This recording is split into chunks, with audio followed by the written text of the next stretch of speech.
ইরানের ওপর চাপিয়ে দেওয়া যুক্তরাষ্ট্র ও ইসরায়েলের আগ্রাসী যুদ্ধের ক্ষয়ক্ষতি এবং সংঘটিত যুদ্ধাপরাধের বিচার নিশ্চিত করতে দেশটির বিচার বিভাগকে নির্দেশ দিয়েছেন ইরানের সর্বোচ্চ নেতা আয়াতুল্লাহ সায়েদ মোস্তফা খামেনি।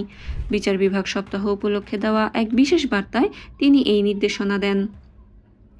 রোববার ইরানি দার্শনিক ও রাজনীতিবিদ আয়াতুল্লাহ মোহাম্মদ বেহেশতি এবং তার সঙ্গীদের শাহাদত বার্ষিকী উপলক্ষে এই বার্তাটি দেওয়া হয়।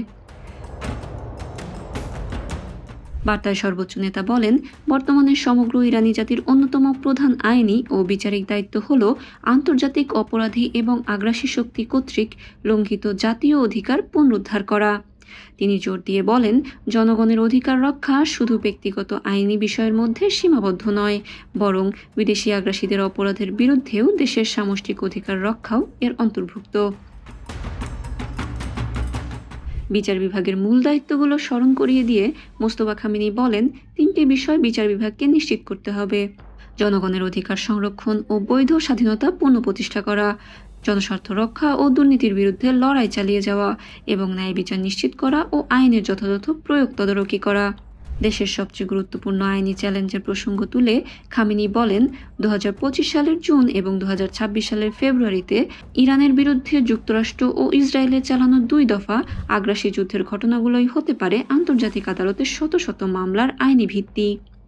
তিনি মিনাব ও লামেরদের শিশু হত্যাসহ নজিরবিহীন যুদ্ধ অপরাধ, চিকিৎসা কেন্দ্র ও জনসেবামূলক স্থাপনায় হামলা এবং নবজাতক থেকে শুরু করে প্রবীণ নাগরিকদের নিহত হওয়ার ঘটনাগুলো গুরুত্বের সাথে উল্লেখ করেন। মোস্তফা খামেনি বলেন, যুক্তরাষ্ট্র ও ইসরায়েলের কয়েকজন নেতা প্রকাশ্য বক্তব্যে এসব কর্মকাণ্ডের দায় স্বীকার করেছেন, যা অপরাধের অকাট্য প্রমাণ ও ইরানি জাতির আইনি ভিত্তিকে আরও শক্তিশালী করে। বক্তব্যের সবচেয়ে গুরুত্বপূর্ণ অংশে তিনি তার পিতা ও প্রয়াত সর্বোচ্চ শহীদ নেতা আয়াতুল্লাহ সায়েদ আলী খামেনির শাহাদতের প্রসঙ্গ তোলেন।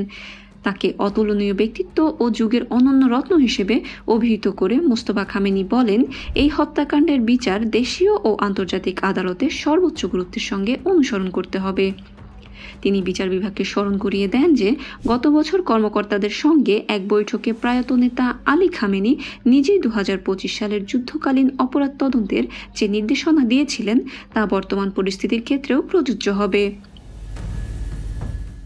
অপরাধীদের শাস্তির রায় কার্যকর না হওয়া পর্যন্ত এই আইনি লড়াই নির্বিচ্ছিন্নভাবে চালিয়ে যাওয়ার আহ্বান জানান তিনি, যাতে ভবিষ্যতে কেউ এই ধরনের অপরাধের পুনরাবৃত্তি করার সাহস না পায়।